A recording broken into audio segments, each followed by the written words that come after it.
Tony चिड़िया के पति मोंटू चिड़िया के देहांत के बाद टोनी चिड़िया अपनी जिंदगी में बहुत संघर्ष कर रही थी। समाज में भी उसका जीना हराम हो गया था और खुली जिंदगी में एक रुकावट का नाम टोनी चिड़िया की जिंदगी में फिक्स हो गया था। टोनी चिड़िया बहुत सोच समझकर अपना जीवन बिता रही थी, थोड़ा खुल के जीने की कोशिश करती थी। समाज वाले उसकी खुशी को बर्दाश्त नहीं करते थे और हर वक्त उसे बेइज्जत करने लगते थे। और टोनी चिड़िया की खूबसूरती का जंगल में हर कोई दीवाना था। एक दिन टोनी चिड़िया की सारी सहेली टोनी चिड़िया को समझाती है और टोनी चिड़िया से बोलती है, टोनी चिड़िया, इस भरी जवानी में तुम ऐसे सफेद साड़ी पहनना होगी तो हर कोई तुम्हें अपना बनाना चाहेगा और अगर रंग बिरंगी दुनिया में जाओगी तो समाज तुम्हें ठुकराएगा। इसलिए तुम हमारी बात मान लो, तुम किसी अच्छा चिड़ा देखकर शादी कर लो।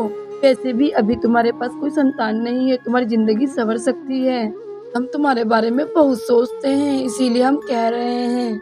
टोनी चिड़िया सोच समझकर अपना जवाब देती है और बोलती है, अगर तुम सब मेरी भले के बारे में सोच ही रहे हो तो तुम ही मेरे लिए चिड़ा देख लो। भी सुंदर वन जंगल में बंटी कबूतर की एंट्री होती है। टोनी चिड़िया जंगल में दाने लेने जा रही होती है। बीच में बंटी कबूतर और टोनी चिड़िया दिख जाती है और बंटी कबूतर टोनी चिड़िया का दीदार कर तभी सोच लेता है वो अब चिड़िया ही उसकी दुल्हनिया बनेगी। तो टोनी चिड़िया की सहेली टोनी चिड़िया के पीछे होती है। बंटी कबूतर टोनी चिड़िया से ना बोलकर उनकी सहेलियों से इस बारे में बात करता है।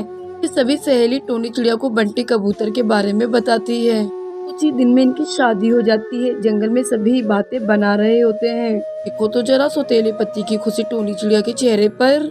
कव्वी बहन, सौतेला पति सौतेला ही होता है, 1-2 महीने बीत जाने तो सारा प्रेम मर जाएगा और तुम ठीकरी से याद आएगी, काश मैं अकेले रहती। रानी चिड़िया, तुम बिल्कुल सही कह रही हो, भगवान जाने कौन सा कलयुग है।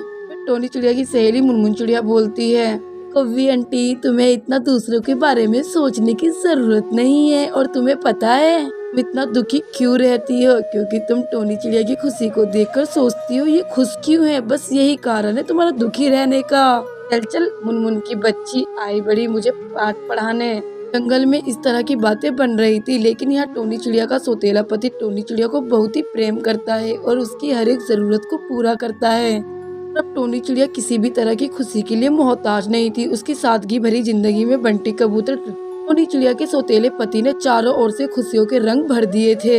ऐसे ही समय के साथ समय बीतता गया, परंतु टोनी चिड़िया के सौतेले पति ने टोनी चिड़िया को किसी भी प्रकार का दुख नहीं दिया। टोनी चिड़िया भी अपने सौतेले पति बंटी कबूतर के साथ बहुत खुश थी और एक दिन जंगल में सभी को कहती है, टुनी काकी, कौवा चाचा, कौवा मौसी, तुमने शुरू से लेके अंत तक मेरे पर उंगलियां उठाई है। जब मैं दुखी थी तब भी तुम दुखी थे कि ये कैसी किस्मत लेकर आई है, और आज जब मैं खुश हूँ तब भी तुम दुखी हो, क्या किस्मत पाई है।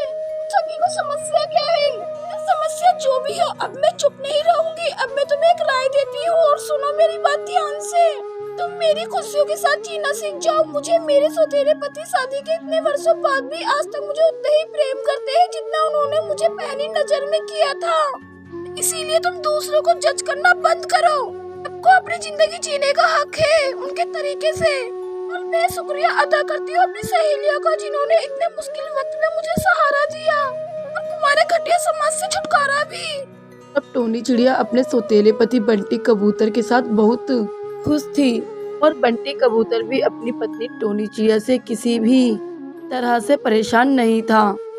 और जंगल के बाकी पक्षी भी टोनी चिड़िया और बंटी कबूतर से माफी मांगते हैं और खुशी खुशी इन दोनों की नजर उतारते हैं और फिर ये जंगल में खुशी खुशी रहते हैं।